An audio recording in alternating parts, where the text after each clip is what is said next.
Hey, what is up, everybody? Welcome to a very early edition of the Morning Grind here for basketball. I say very early because I like to sleep in. Didn't get a chance today. I've been up researching all morning. It is a fantastic day because playoff basketball is still on. Baseball is still on. But we're talking some basketball. I'm joined here by my good buddy, Chief Justice '06, Will Priester. How you doing there, my friend? I'm good, man. I think it's going to be a great day. I like it when I get to find a nugget right before the show. Oh man, I'm excited. Let's get to work here, man. I'm ready to get this thing cracking. Yeah, and I got that. We talked about the little thing you found right beforehand, but guys, we got a full 4-game slate. We're gonna be going game by game. Before we get to that, guys, don't forget to sign up for Sharpside. You swipe left, you swipe right. It's pretty much the Tinder of sports betting. You get money based on how many you get in a row on the streak contest. So lock in a bet. My lock bet today, Houston -2.5. Will, what's your lock bet today? Well, mine is right in line with that game. I'm going to take James Harden over 35.5 real points. I think, listen, I faded Harden at least once, and I think I talked about that in the expert survey.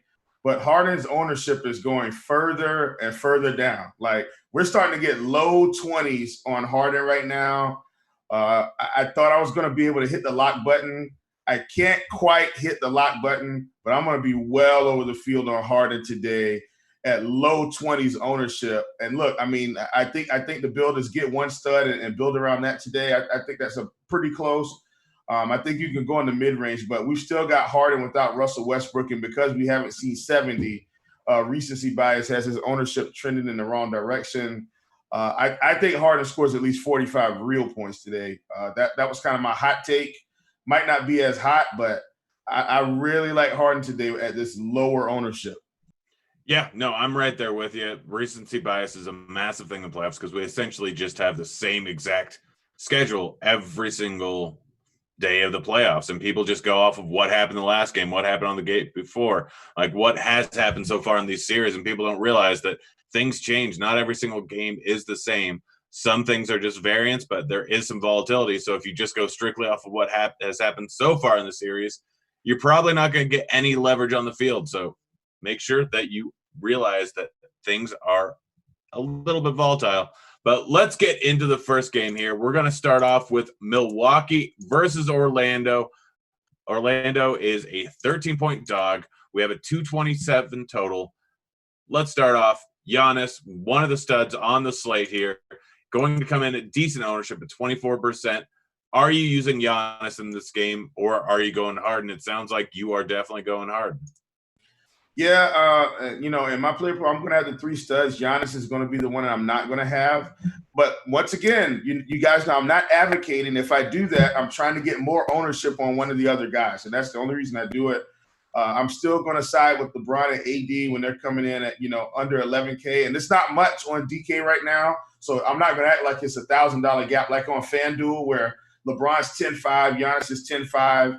I've been fading Giannis the whole playoffs to try to increase my LeBron exposure on FanDuel, and that's not going to change today. On DK, it is a little bit different. I'm still going to side to fade Giannis so I can load up on more Harden. So, that's just, how Giannis ends up out of my player pool. Obviously, I'm not advocating that anyone not play Giannis. I'm just giving you my perspective on how I'm trying to build for tournaments. Hasn't really burned me yet, and if they get up in this game like we anticipate, if they're able to close this game out and drop the hammer, then Giannis should get 60, and I can live with him getting 60 and let my other studs and mid-range players do the work. But that's how I feel about Giannis. I'm not really hardly going to have anyone from Milwaukee. The prices have kind of come up on DK, which is fine for me. Eric Bledsoe at 5,900 is just okay. I don't think I need him. Definitely not playing Chris Middleton at 7,900. Brook Lopez, 5,200. I think you get some exposure there. And that's about it. It's pretty much just Giannis and Brook Lopez. Everybody else is getting the X button. In my builds, Giannis is getting the X button. But I'm saying if I were building with Giannis, it'd probably be just him and Brook Lopez. Yeah, so that's interesting. Are you not using Middleton over on FanDuel? Nah, I had to take him out. So, on FanDuel, I only get 2 shooting guards. And so, in order for me to really hammer my Harden exposure, I had to get rid of some guys. So, there are going to be a lot of shooting guards that aren't bad plays that I'm just fading because I want to load up on more Harden. So, I guess we'll get to those guys when we get there. But I won't have any Middleton exposure across any sites.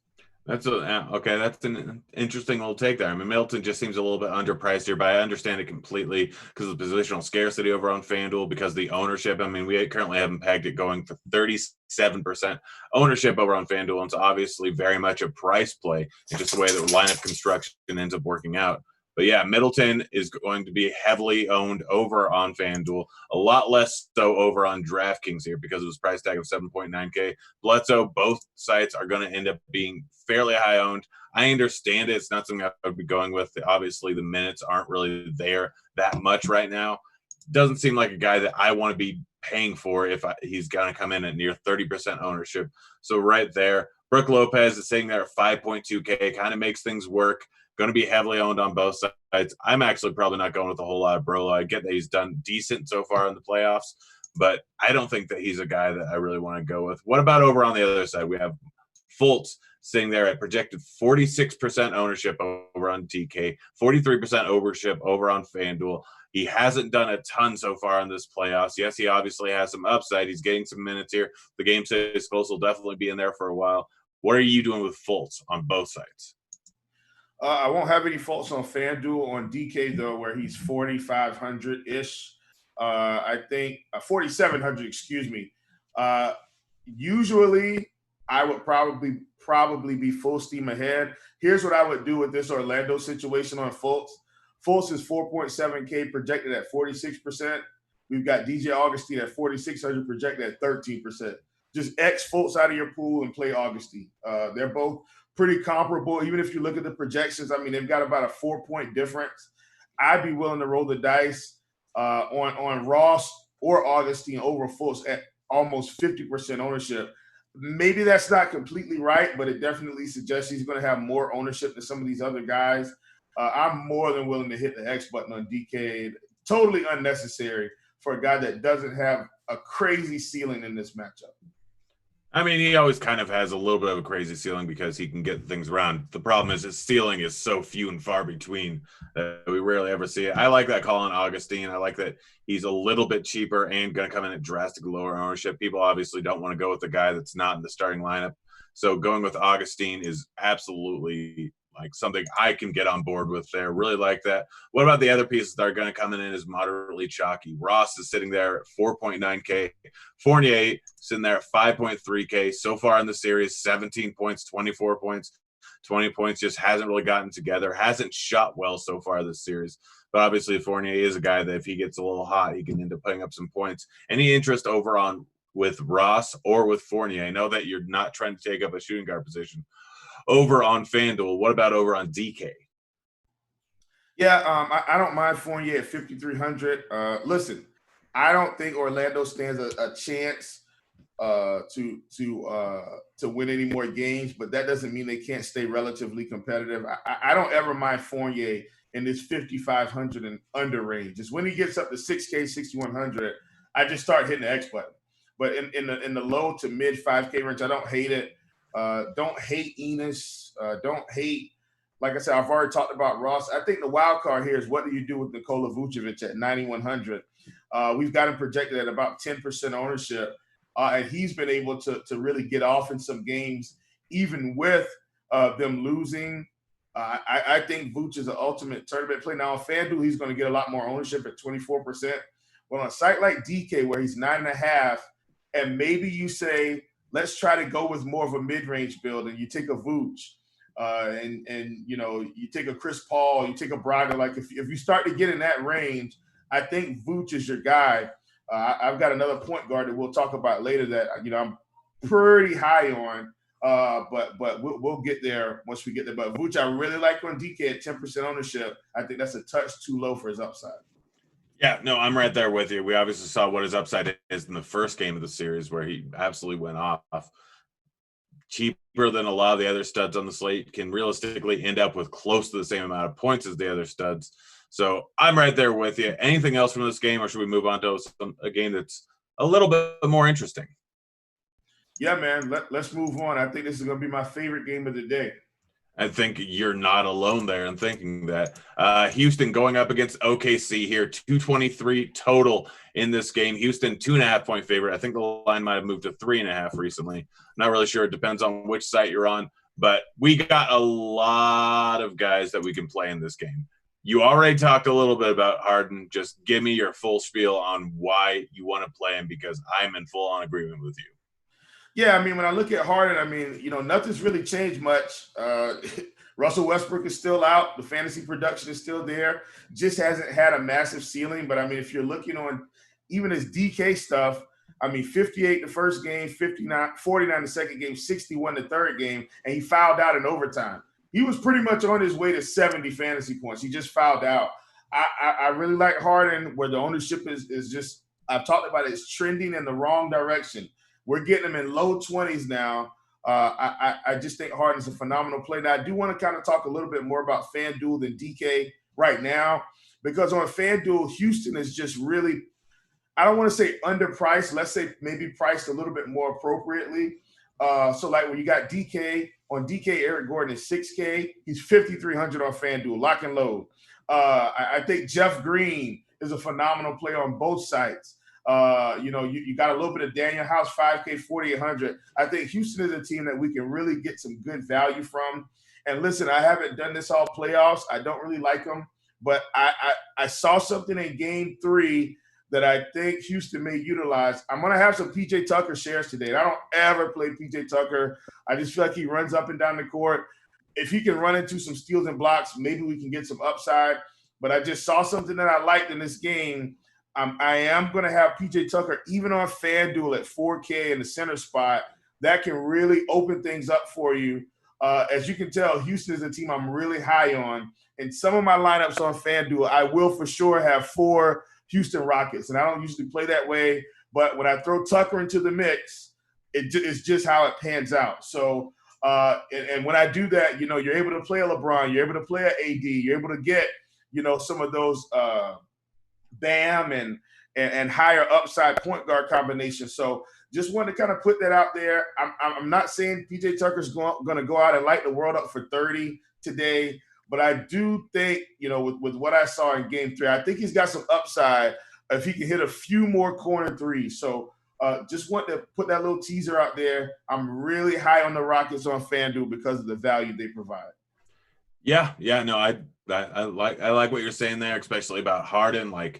You say he was well on his way to 60 points in the last game, but he fouled out. That's accurate. Game 2, he only shot 31% from the field. It was a weird game where they pulled away from them later on with just a whole bunch of bench players hitting 3 after 3 after 3 after 3. So they didn't really need him as much in the fourth quarter there.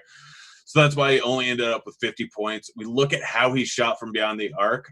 Last game, 3 for 13. Game before, 2 from 11. Yes, Dorson playing some fantastic defense on him, but this isn't something that we can really expect to continue. So he's one game away from putting up an absolutely massive game, very close to a double-double in a lot of those games. It's a nice little bonus. So the difference between what he did in the last game and what he could have done had things not happened in overtime, just needed 2 more assists, 3 more boards, and he's off to an absolutely massive game, especially if he gets a few more points so he doesn't end up fouling out. So I'm right there with you with Harden. I like the PJ Tucker call. I'm not going to do it. I will refuse to play PJ Tucker. It's just a rule I have. I know that's not something we're supposed to do with fantasy. I have rules as well. And one of those rules is I don't play Miles Turner hardly ever. So it's okay. Trust me.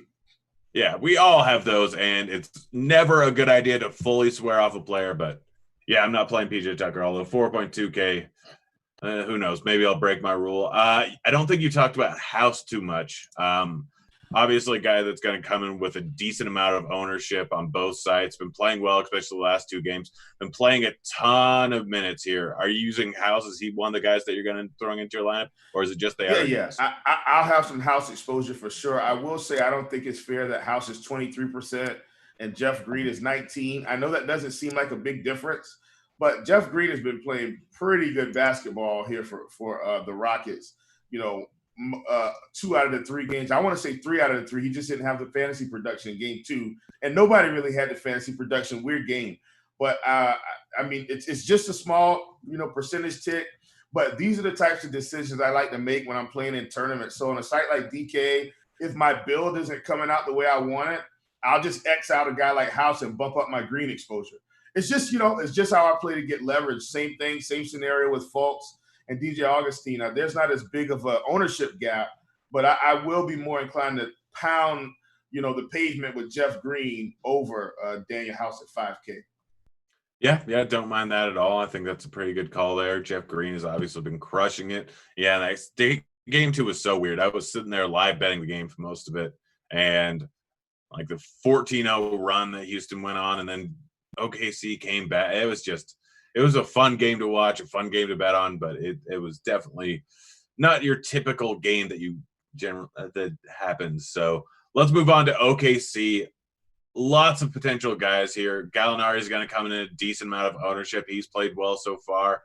Adams is going to come in with a decent amount of ownership. He's an interesting one there.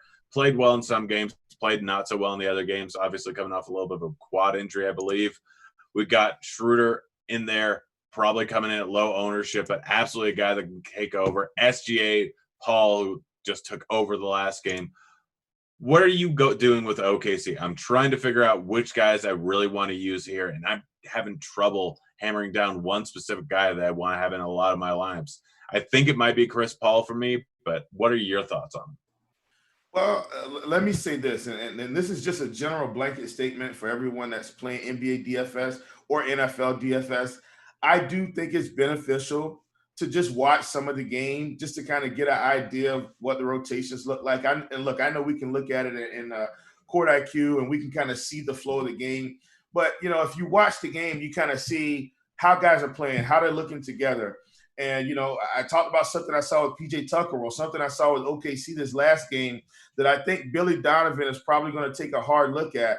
Is the 3 guards, the trio of guards, Paul, SGA, and Schroeder, played massive minutes to close out this game. And I think this is something that may continue even more in the middle of the game now, because they had great success with it. So even though Dennis Schroeder is 6,200, I think we can get away with playing him. I think he's still got 40-point upside in this spot. I think Paul has 50-point upside. I think SGA continues to have 50-point upside. And I'm looking at these ownership percentages on these guys. We got Schroeder projected at 8, SGA projected at 9, Chris Paul projected at 11. Look at those ownerships versus what we're going to see on Brogdon, and we'll get to that in a second. We've got Brogdon pushing 40% ownership, over 40 on both sites, and you've got SGA, who's had 2 massive games, at 10%. Dennis Schroeder at 8, Chris Paul at 11. I think we can get leverage off Brogdon with Paul, SGA, Schroeder, and another guy in the game that we'll talk about in the Indiana game as well. But I think Brogdon's coming in at a touch too high ownership for my blood. I'm willing to hit the X button on Brogdon today. On DK, let me specify. I'm not willing to hit the X button on FanDuel because of the position scarcity that it provides. On DK, I'm willing to take my chances with no Brogdon at 44%.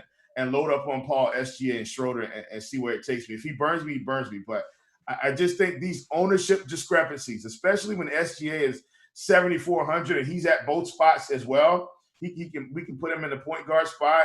And if you just look at the last couple games. I mean, 51, 44, didn't have a good first game. Past 2 games has been over 40. Brogdon's only been over 50 once, and he just had a massive game. Like, let's not overreact and act like Brogdon's been scoring 50 points every fantasy slate. He has not. That's not what he's done. So Brogdon's put up 40 and 37 and then a 68. No different than what SGA has done. So I think Brogdon's a touch too overowned for me on this slate on DK. I will hit the X button and take my chances with these trio of guards from OKC. I like what you're saying there. So let's move on over to the indie game here. You already mentioned the lead here. Brogdon, probably too cheap, been on a bit of tear, going to be massively owned here. Sitting at 7.5K over on DK, got him pegged for 44% ownership. FanDuel, 7.6, got him pegged for 48% ownership. We look at him so far in the playoffs, and yeah, you're comparing him to a guy like SGA or a guy like Chris Paul. Outside of the last game, has not outdone them. Last game, he ended up shooting 57% from three, 65% from the field overall. And yes, he did shoot bad in the first two games, so I expect it to be somewhere in the middle. But if he doesn't end up getting that double-double bonus and he doesn't shoot great in this game, there's a lot of different ways where he can end up not having a game that is even remotely close to worth his price tag and ownership. And we have multiple guys that are easy pivots, like super simple pivots, some direct pivots right off of him here. So you are full on fading him on DK as of this moment? Yeah. 0 shares. And like I said, it's nothing against Brogdon. It's just he's too high on for my blood in tournaments for a guy that, we're going to get comparable or more performance from other guys. And one of the guys is in this same game. When I pull up this ownership and I see Brogdon at 44%, and then I see TJ Warren at 5.7%, that gets me excited. Why are we not loading up on TJ Warren when essentially he's been the best player they've had since they've entered the bubble? Let's just rattle off some of these games since they've been there. 70 fantasy points, 69 fantasy points, 49 fantasy points, 36 fantasy points, 47. This game he had 18 against Miami. If I'm not mistaken, that's the game he got hurt and left. 45 fantasy points against Miami, 25, and then 44. He's essentially been the most consistent player on this team with the most upside, but yet he's coming in at 5% ownership and Brogdon's coming in at 44. I understand it's two different positions, but you can still rework the salary distribution. We've talked about some pivots. I just don't think Brogdon at 7,500 at 44% is worth it to me in tournaments when you've got his teammate at 78 and these other guys around the same price point that have equal or more upside. I don't dislike Brogdon. Once again, on FanDuel, I can't fade him. The position is different. On DK, he gets the X button.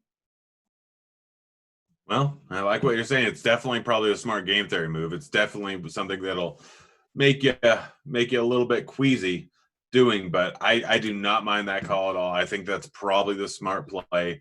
I am right there with you. And yeah, Warren has been unreal playing in the bubble, and now that they're pretty much the exact same price or close enough to the exact same price, Warren is definitely a guy that I could see outscoring Brogdon in this spot. We look at what he's done so far in the series, and yes, he shot pretty decent in the first game, but since then has not made a single point from behind the arc. Yes, he's relied heavily on some steals, but definitely a guy that can end up putting 60 up on the board at any given time. Yeah, they have Butler trying to lock him down a little bit, and they have that feud going, but it's a spot where you're just taking the ownership, knowing that based on probability, based on what the ownership is, it's probably the better move to play Warren over Brogdon and just roll with that. What about Oladipo here? Coming in at 20% ownership over on DK, slightly less over on FanDuel. Hasn't played fantastic, but hasn't played horribly so far in this series. 28 points in the last game, 32 points in the game before that. Price tag is not bad and definitely makes some things work. Are you going with Oladipo too much, or are you trying to play more of the OKC guards? Yeah, I won't have any Oladipo on either side, and it's nothing against Oladipo. I think next year we're going to see Oladipo from 2 years ago. I still think he's, even though I feel like he's more healthy, we got to see these guys get really, a little bit further along off those injuries. And it's the same thing we saw with Gordon Hayward, with Paul George. Guys have a major injury. It takes them about a year to get going. So, I've been pretty much fading Oladipo at 6,300. I don't think it's worth it. I'd rather play some other guys, in that price range and get some exposure to them. So I won't have any Oladipo shares. All right. Yeah. You said you don't play Miles Turner.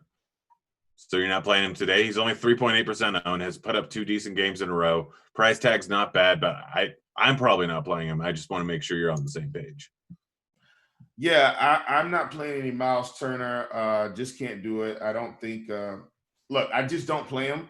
And so, guys, you just have to understand that this is the most terrible analysis I can give. I just don't play Miles Turner.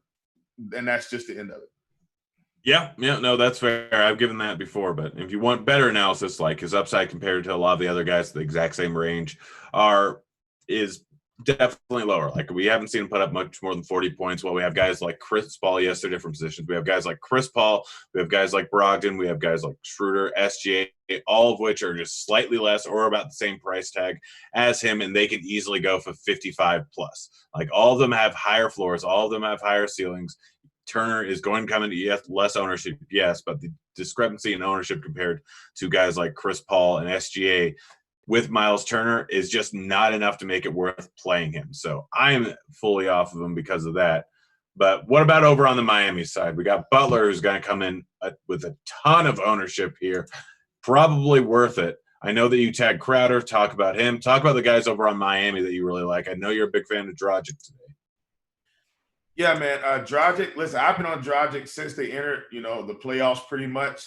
I've been hitting the lock button. It really hasn't burned me. Dragic is 6,500. Guess what, folks? To me, Dragic and Malcolm Brogdon aren't much different. And that's just how I feel about it in terms of fantasy production, right? I don't feel like Brogdon's going to get 45 plus too often. If you look, he's at 40 and 37, 68. When I look at Dragic, everybody on Miami had a pretty rough second game. He still squeezed out 31 fantasy points, 42, 31, 42. The one thing that I wanted to note on Dragic is the usage. And so, I'm looking at the usage, 26% usage in game one, 30% usage in game two, 27% usage in game three. And then I go back and I look at the shot attempts, 17 shot attempts, 18 shot attempts, 19 shot attempts. I like what I'm seeing from Dragic. I'm hitting the lock button on Dragic today across both sites. He will be in 100% of my lineups. I feel like he's the best point guard play. I'm not saying he outscores a Chris Paul. I'm not saying, he outscores a SGA. But what I am saying is I feel like he's got the safest path to 35 to 40 fantasy points. And I'm willing to lock that in at 6,500 at 21% ownership. If he gets 40, it's another good day. I think he can get it with the shot attempts he's taking. What if he happens to shoot 12 for 20? We're well on our way. He hasn't shot that well yet. I mean, he shot 8 for 17, which was great. 9 for 18, 9 for 19. If we get one of those, slightly, let's say he shoots about 60% from the field, we're going to have a great night or great afternoon from Dragic. So I think the ownership is low enough across both sites. I don't think there should be a 20% discrepancy between Dragic and Malcolm Brogdon. I don't want people to think I'm picking on Brogdon, but this ownership is too high for a guy that's usually under 40 fantasy points. So all aboard with the Dragic. Jay Crowder at 4,200 on DK is a guy that I really like, and then of course Bam under 8K I think is fair. So I like these Miami Heat. I'm probably heavier on Miami on DK than I am on FanDuel. And then on FanDuel, I'm a lot more heavy on Houston than I am on DK. But overall, Miami's a team I really want to target here. And, don't forget about Duncan Robinson. I think he's a fringe tournament play. You're going to have to pay up for him a little bit. But if he gets hot from downtown, the guy can put up 25 fantasy points in a quarter. So just want to put that out there. He's still got pretty good minutes. And obviously, Jimmy Butler leading the charge at 33%. That's pretty close to where I think I would still maybe play him because I feel like he's got more upside than Brogdon game to game. But I'd probably match the field. I don't think I'd try to go too far past it. I may even be under the field, come in more at 30 to 28% on him or something like that. Yeah, no, I think we got to be under the field on Butler there. I like what you're saying about Crowder. Love what you're saying about Goran. Like what you're saying about Bam. What about Iggy sitting there at 3.5K? Just make some stuff work. He's getting minutes. Obviously hasn't done a ton from fantasy perspective in those minutes, but he's going to come in a little bit of ownership. He kind of makes things work. Are you playing Iguodala at all? I don't mind Iggy, last piece. I mean, the price is going to allow you to play him, right? If Iggy gets you 20 fantasy points, are you going to be upset? I don't think so. He's 26%. I think that's fair. I don't mind playing him. All right, last thing before we move on to the next game, like the Holiday Brothers, any other ancillary pieces that we may have gone over that you have any interest in, or we've gone through everyone? On FanDuel, and I'm thank you for mentioning this, Grant, because I like to be honest with the people. I will have a sprinkle of Justin Holiday, and by a sprinkle, if I go to my build, I think I have about 5%. Just because, I am locking in Eric Gordon on FanDuel at 5,300. So in the event one of these guys, can get the 30 fantasy points like Holiday or Crowder or Enos. You know, I've got them all projected the same. They're all 4,400 on DK. I don't mind Holiday. I'm not playing Aaron Holiday. I will tell you that. Justin, I will play. You know, but just a sprinkle, nothing more than that. All right, let's move on to the next game. We got the Lakers going up against Portland. 225 total here. Lakers favored by 7. This is going to be a fun game. I've enjoyed this series, even though one of the games was just a complete and total blowout. But I'm hoping that Portland ends up keeping it close and the series goes a while. I know that you're probably on LeBron as one of your favorite studs on the slate. Let's just first go with the ancillary pieces on the Lakers before we get to AD and LeBron. Like, are you using any of these guys here? Yeah, listen, I mean, I don't plan on it. And I don't think I need them to win a tournament. Now, look, we all know Danny Green could get hot and get 30 fantasy points. And I understand this. I understand that KCP can get 30 as well. You know, I always kind of try to talk about my personal build. And I'm not trying to force you my way. I just talk about what I'm doing so you can kind of hear some strategy. You know, Danny Green and KCP, I think, are still cheap enough to play. Me personally, I've been fading everyone on this team now. I may have some Kyle Kuzma shares because he is kind of the third wheel. If he comes off the bench and gets hot, you know, he is more expensive, but I do think I prefer a sprinkle of Kyle Kuzma over these other guys. All in all, I'm just playing LeBron and AD. All right. I don't mind that at all. Who are you preferring, LeBron or AD? What percentage are you going to have them in your lineup? Like, are you just kind of flipping them, either one, whoever fits? In my build, I'm a little bit heavier AD. Keep in mind, I'm mostly playing on FanDuel, so it's a little bit more position scarcity. But that's the reason I talked about, I got rid of Giannis, because if I play Giannis and LeBron, I just can't get as much LeBron with the $1,000 discount. With LeBron playing close to 40 minutes a game, so I think I'm about 10% more. Matter of fact, let me check and verify. 1 second here. Yes, I'm roughly, let's say about 12% more AD than LeBron on FanDuel right now. And that's probably about where it's going to stay. However, I'm well over the field on LeBron because I faded Giannis. So that's pretty much where I'm at on FanDuel with my build today. All right. I like what you're saying. FYI, guys, we're motoring on through this, so don't worry. We will have time for questions later. So all the ones that you've been dropping in, get ready to throw them in, put QQ in front of them so I know what to do. Devin, you can probably collect most of them. But let's move on to the Portland side of game.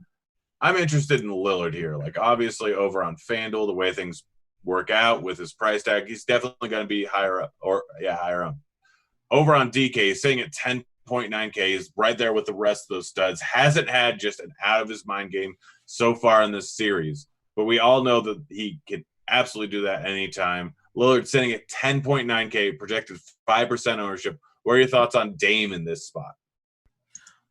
He's getting the X button. Lillard is more than LeBron. He's more than AD. I feel like LeBron and AD have more roads to get to 60 fantasy points, where Lillard may have to score 45 real points to get there. I don't dislike Lillard. Now, look, on FanDuel at 9,500, we're in a totally different discussion. Okay, but at 10.9 on DK, listen, Lillard is a tournament play extraordinaire. I think if you like Lillard, if any of you feel really good about Lillard, you just get him in your lineups. And at this point, at projected at 5% ownership, you don't even have to play him at like 30%. You could get him at about 15 and still be well over the field. So I like Lillard for tournaments. I'm not playing him personally. I do understand the tournament strategy. Keep in mind, a lot of times when I hit the X button, it's not because I don't like a guy. It's because I want more exposure to the guys that I like.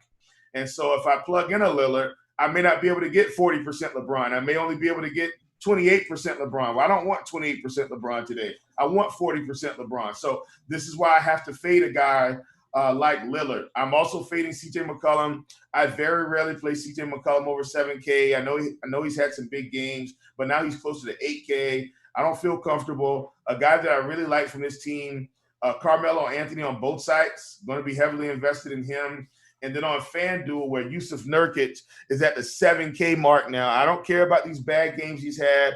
I'm not going to let the recency bias sway me away. 7K for Nurkic, a guy that's got 50-plus point upside, is squarely in play for me. But this is a FanDuel play at 8,600. I totally understand not pulling the trigger on FanDuel, where the center position is a little bit more weak, in my opinion. I think it's well worth it. I think, if I'm not mistaken, I'm probably going to be about 50% on Nurkic on FanDuel today. Okay, that's pretty darn impressive there. I don't think I'm doing that, but I like that call there. Anyone else that you're thinking about using this game? We really motored through everything. This is going to be everyone seems to be asking about the studs so far on this slate. Who should we play? Who is your favorite? So you already kind of went over on Draftkings. Your favorite stud to go with sounds like 100% Harden. Like, he hasn't put up a massive game. You know that's coming. There's still no Westbrook. The usage is absolutely there. He's going to come in far less owned than he should. People are going on Giannis, and you're full on fading Giannis. Is that kind of where you're at? And then sprinkling in a decent amount of LeBron and Davis over on DK? Yeah. I mean, Harden's kind of my stud today. I couldn't get as much of him on FanDuel as I wanted, but I'm still going to be close to 20% above the field, I think. But, Harden is the guy, and this is purely an ownership play. As the recency bias kicks in, his ownership is plunging. I want to make sure that I can get leverage with the guy that's got a really high floor and extremely high ceiling. James Harden is just my guy today in tournaments. Yeah, I'm right there with you. I think he's my favorite play here.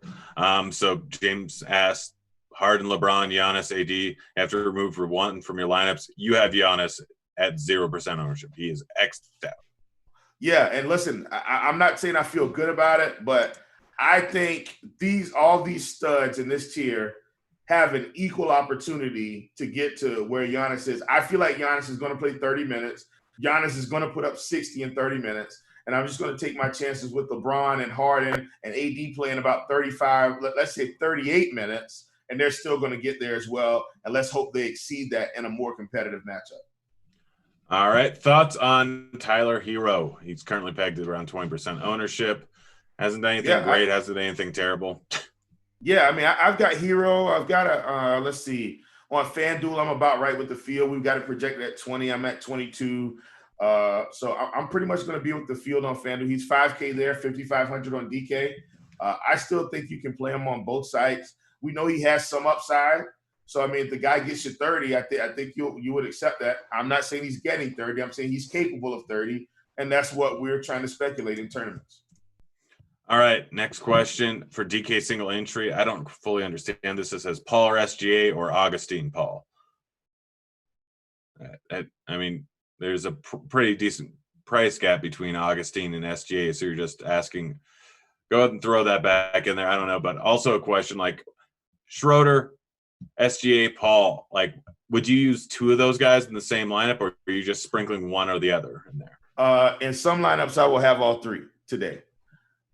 These guys accounted for most of OKC's production. And the reason why you can get away with it, Dennis Schroeder's not going to start. So they're going to stagger him in the first quarter and stagger him in the second quarter. And they'll have Schroeder and SGA or Schroeder and Paul, and sometimes they may have Schroeder by himself. So, and then as they get deeper into the game, they'll stagger Schroeder with SGA, stagger Schroeder with Paul, and then as they close, they'll probably have all three.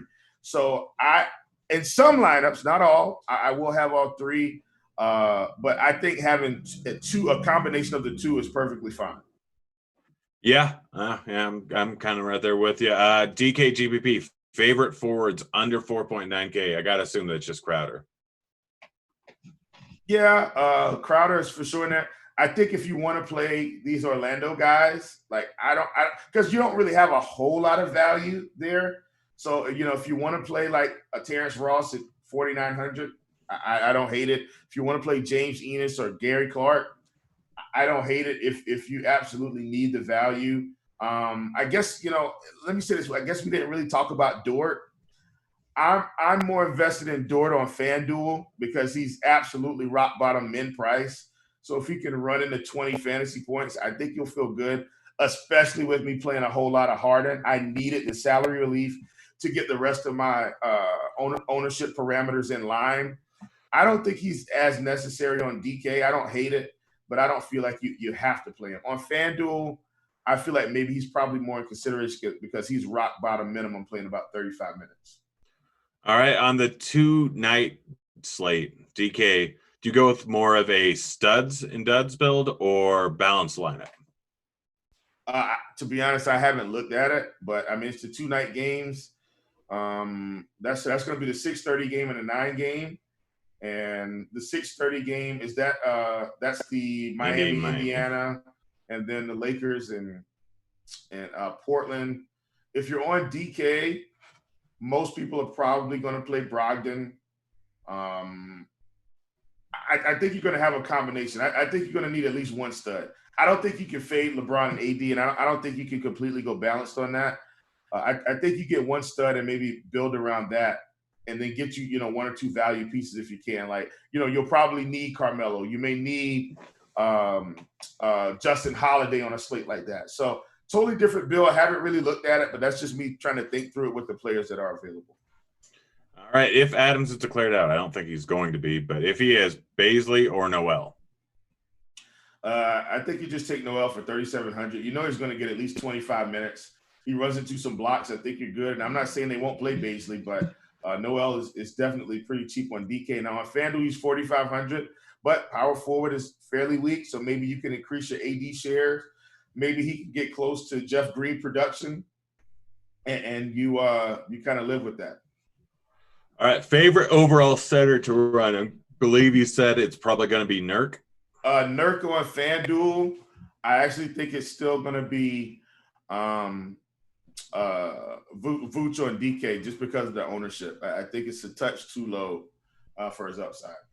All right. Any interest in Gary Clark?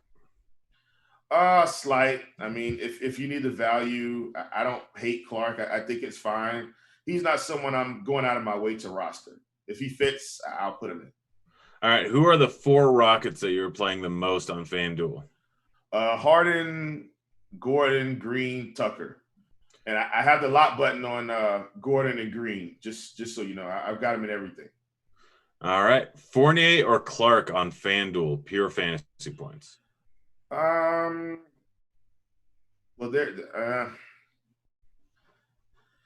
Fournier has the upside. I'm gonna have to side with Fournier.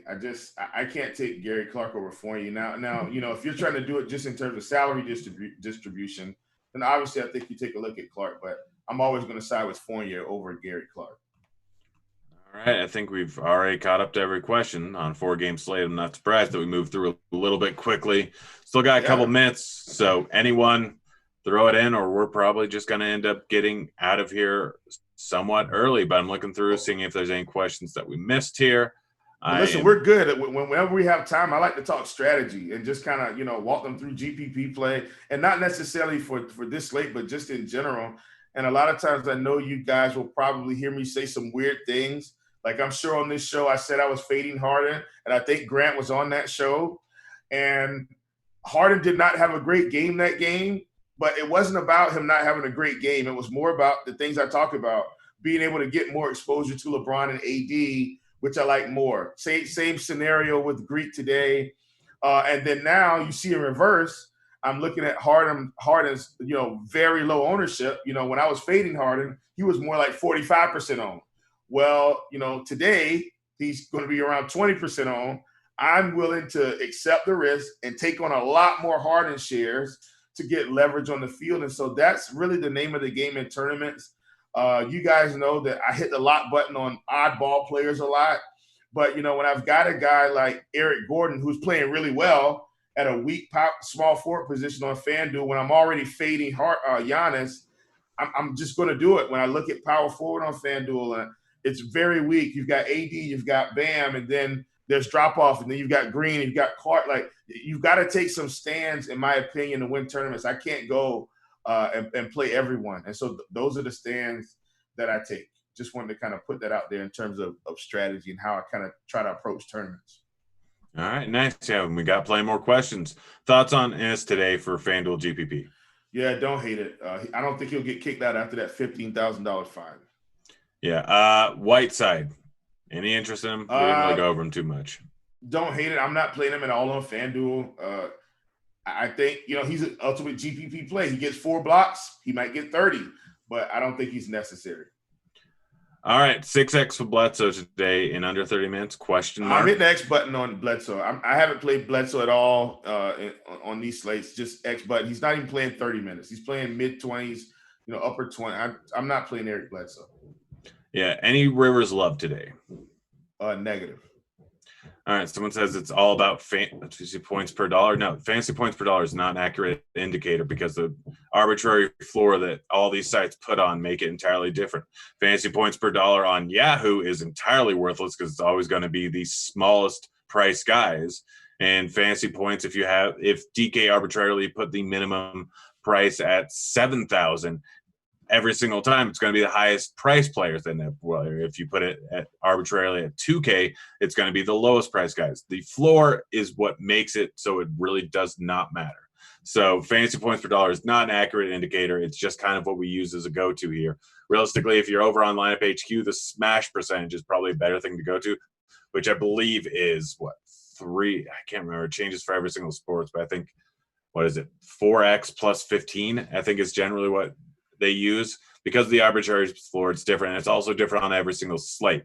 So pricing can change drastically from slate to slate based on how much low value there is and a whole bunch of other things. So going off of strictly points per dollar, it's an easy way to do things, and it is a little bit applicable, but just know that the higher points per dollar at the higher prices is better than the higher points per dollar at the lower price points, and it changes from site to site.